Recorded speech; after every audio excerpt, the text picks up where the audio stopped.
Hello, everybody. It's Nicholas Pedreski, or Pentachills, alongside Jason Barnett, or JadiimJedi.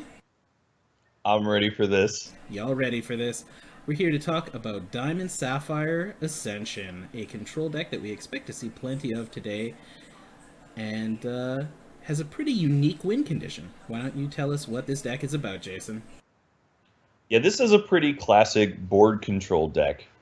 This deck's got a lot of different spot removal options. It's also got some board wipes and Clash of Steel, and also the Dark Heart of Nulzon. The game plan here is it's going to be really good against your mid-range strategies, especially the ones that are running the Crusaders, because of the void removal that's in the main deck here. Doesn't care about it doesn't actually kill any of the troops. It'll always go and void them or bounce them or change them. The only time that they end up actually losing them is if you have a Dark Heart that sticks. And if you have a Dark Heart that sticks, you're probably in good shape anyway. But yeah, this one's all about board control and drawing extra cards. So, drawing extra cards being a rather prominent part of this deck, it's got a couple of ways to do that. Why don't you tell us about those? Sure. So the engines we have Lanapal's Sight, favorite one from last season. Still pretty good this The season the here. the best draw card in the entire game. Well, It's really good. maybe the second best draw card in the game. Might be the second best, yeah, because we actually have my vote for the best one anyway, and that's the Silver Talon Adjudicator, which is not technically a card draw, but it is card draw. It's a 3/2 flyer. It can help you catch up with drawing cards if you're behind. It can also help get you up on health if you're playing against an aggro. It's honestly so good. I'm surprised it's not a 4 of in this list, but it's very good at helping you catch up with whatever you're behind on. Speaking of this list, real quick, shoutouts to the player Skanky Muppet on Hexmeta. Could be 600 people running this exact list on the ladder right now. This is just the one we randomly selected and dragged cards in and out of. There are plenty of variations of this deck. Somebody out there is certainly running 4 main Silver Talon Adjudicator, but credit where credit is due. Yep, and of course a few of the other cards that are going to get some other folks excited as well. So we have the Psychic Ascension in this deck. So for people who Yes. maybe haven't seen it before, it's a 15 cost action that will transform your champion into the Paragon of Thought.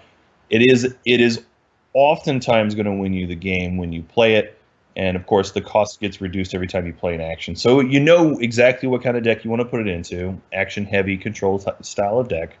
So and the way that it wins is really really cool. So I like seeing it in action. It's certainly a fan favorite to see that a Paragon of Thought in which action. which just as a aside, I have it up on the screen right now. The Paragon of Thought is a replacement for your champion, who start off as Rutherford Banks in this list. Yep. You There's a couple of interesting things here that if you're looking at the card at first, what you might not realize, you don't actually get 30 health. That is just the base health of the champion, and that doesn't actually mean anything in the grand scheme of things. If you're at 13 health when you activate Psychic Ascension, you will still be at 13 health. Right. And then you get a passive ability that says when you play an action, you create a random troop of the same shards and with the same cost as that action, and you put it into play. Additionally, your charge power changes to one charge, no threshold, create a random action that you meet the threshold requirements to play, and put it into your hand. So every single turn, you're going to have a new action that is going to very, very, very likely be either Diamond or Sapphire. It has the potential of being a Comet Strike, or I think that's the only shardless action right now. There's a couple, but yeah, Common Strike is a fun one because like then you get the Ruby also, and you could potentially get Ruby actions too.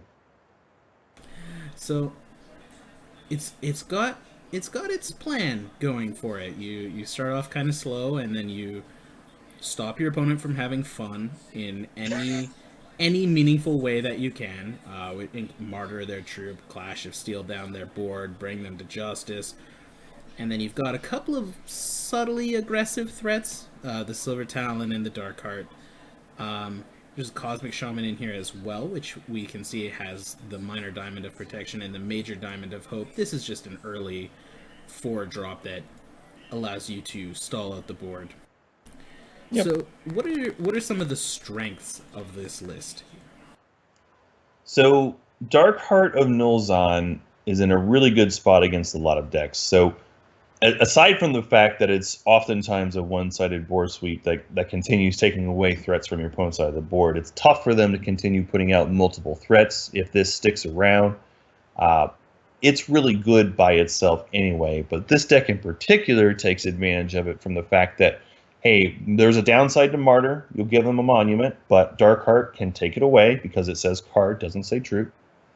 Clash of Steel in a similar kind of boat. You can have the Darkheart out there. You can use the Clash of Steel. Say, hey, I'm going to keep my Darkheart. Whatever you keep, if it's not socketed, it's going to go away too. Really, really good at with the synergy of the removal together into the threats as well. And of course, with the Rutherford Banks, you're able to bring back those Darkhearts over and over. At its core, I think Darkheart is one of the strongest parts of this deck and one of the best reasons to play it. One of the other really big things, and I mentioned it a little bit earlier, but the void aspect of all the removal, even the board wipe, the Clash of Steel is void. So you don't end up getting into scenarios where you're going to trigger the on-kill effects. For example, the Underworld Crusader, which we talked about in the Blood Wild.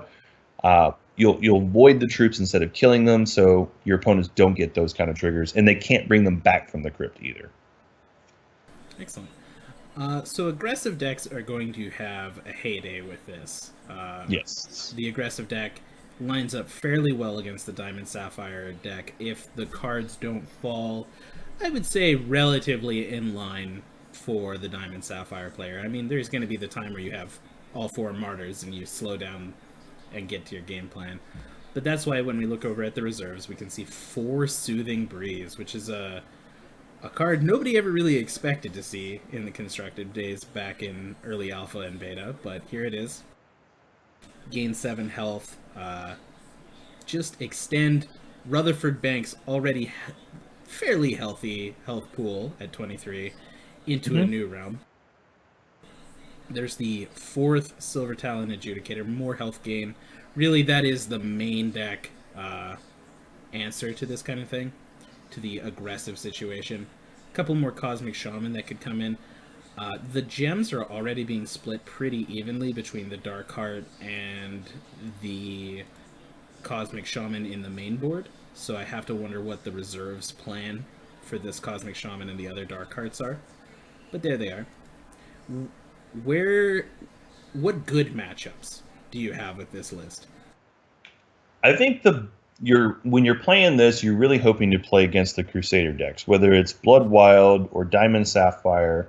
That's where you can really shine. You're hoping to play against those mid-range decks that have the value troops there. You can void off. One of the good things is the deck's pretty resilient to Crocosaur as well.